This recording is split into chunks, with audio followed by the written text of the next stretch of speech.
So you already know that you can use the rubber band to adjust the levels of your audio, but you can also use it to add a fade in and fade out to the beginning and end of your clip.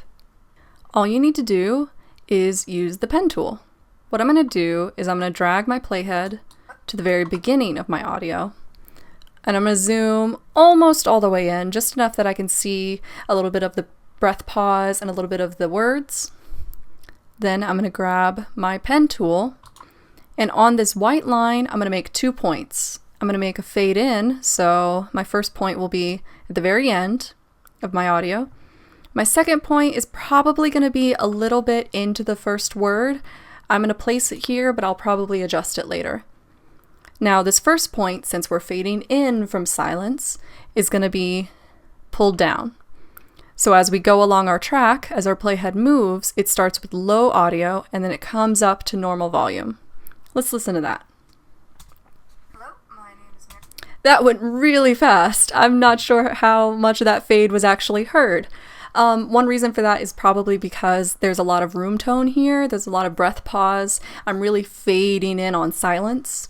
If I want to make this fade more gradual, more noticeable, I'll just take this second dot that I made and move it over into this word.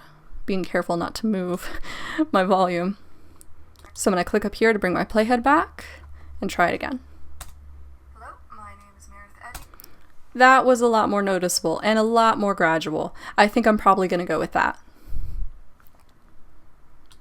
So to do a fade out, I'm actually going to come up here to this top track and fade in.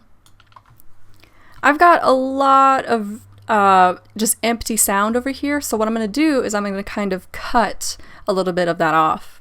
I'm going to go back to the selector tool and I'm going to hover at the edge of the clip. When I do that, my mouse actually turns into this red bracket.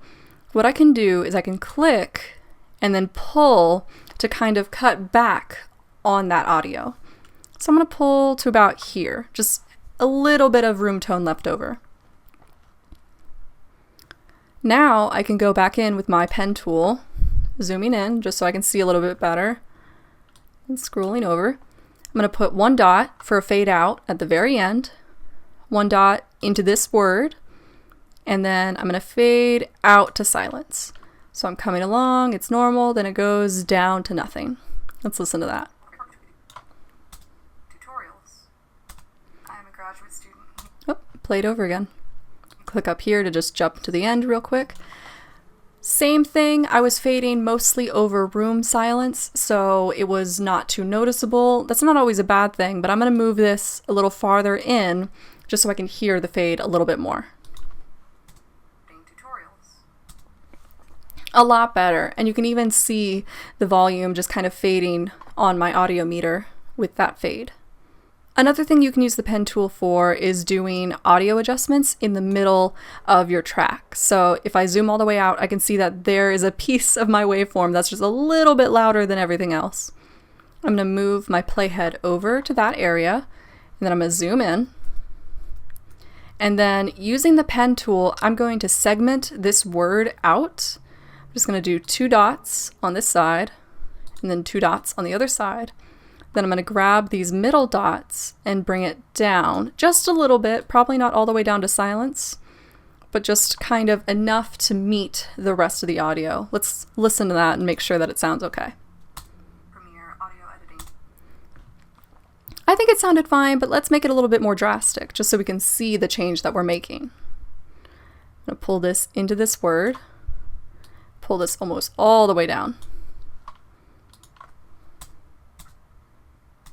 Premiere audio editing tutorial.